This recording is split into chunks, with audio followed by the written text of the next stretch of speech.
Assalamualaikum warahmatullahi wabarakatuh. Perkenalkan, nama saya Dewi Damayanti dengan NIM 22011413 dari Prodi D3 Kebidanan. Di sini saya akan menjelaskan mengenai anti korupsi yang sudah dijelaskan sebelumnya. Korupsi merupakan perbuatan yang dilakukan dengan sengaja untuk memperkaya diri sendiri. Korupsi dilakukan dengan sengaja yang sudah ada niat dari dalam hati dan dilakukan dengan keadaan sadar juga untuk memperkaya diri sendiri. Ciri-ciri orang yang korupsi yaitu suka pamer, butuh pengakuan, konsumtif, berlebih-lebihan. Ada dua faktor penyebab terjadinya korupsi, yaitu faktor internal dan faktor eksternal.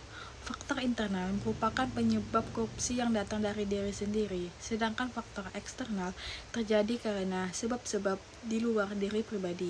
Ketika perilaku materialistik dan konsumtif masyarakat serta sistem politik yang masih mendewakan materi malam dapat memaksa terjadinya permainan uang dan korupsi. Korupsi akan terus berlangsung selama masih terdapat kesalahan tentang cara pandang kekayaan. Adapun faktor internal menurut Isa Wahyudi, yang pertama, sifat tamak manusia. Yang kedua, moral yang kurang kuat menghadapi godaan. Yang ketiga, gaya hidup konsumtif. Yang keempat, tidak mau, malas bekerja. Faktor eksternal menurut Eri Riana Harja, yang pertama, kurangnya keteladanan dan kepemimpinan elit negara. Yang kedua, rendahnya gaji pegawai negeri sipil.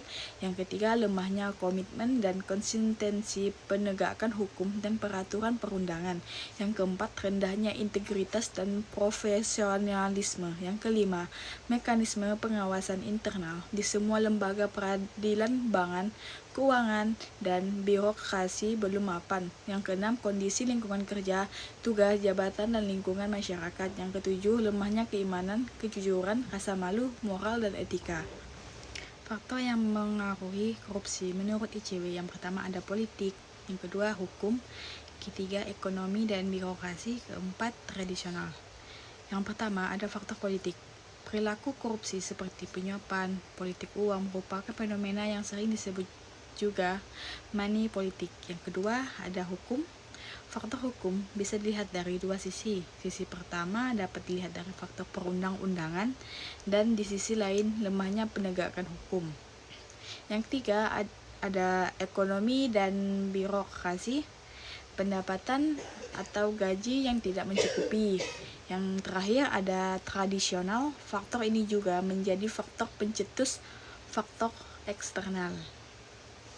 Bentuk-bentuk tindak pidana korupsi. 1. Merugikan keuangan negara. 2. Penyuapan atau suap menyuap. 3. Penggelapan dalam jabatan. 4. Pemerasan. 5. Perbuatan curang. 6. Benturan kepentingan dalam jabatan. 7. Gratifikasi. KPK menulis 9 nilai integritas yang bisa mencegah terjadinya tindakan pidana korupsi. Ke-9 nilai itu adalah: yang pertama, jujur. Kedua, peduli. Ketiga, mandiri. Keempat, disiplin. Kelima, tanggung jawab. Keenam, kerja keras. 7. Kesederhanaan. 8. Berani. Dan yang terakhir, 9. Adil. Prinsip-prinsip anti korupsi untuk mencegah terjadinya korupsi. Yang pertama ada akuntabilitas. 2. Transparansi. 3. Kewajaran. 4. Kebijakan. 5. Kontrol kebijakan dalam organisasi dan institusi di masyarakat. Prinsip-prinsip anti korupsi merupakan langkah-langkah antisipatif yang harus dilakukan agar laju perkembangan anti korupsi dapat dibendung atau diberantas. Sekian dan terima kasih. Hanya itu yang bisa saya sampaikan. Assalamualaikum warahmatullahi wabarakatuh.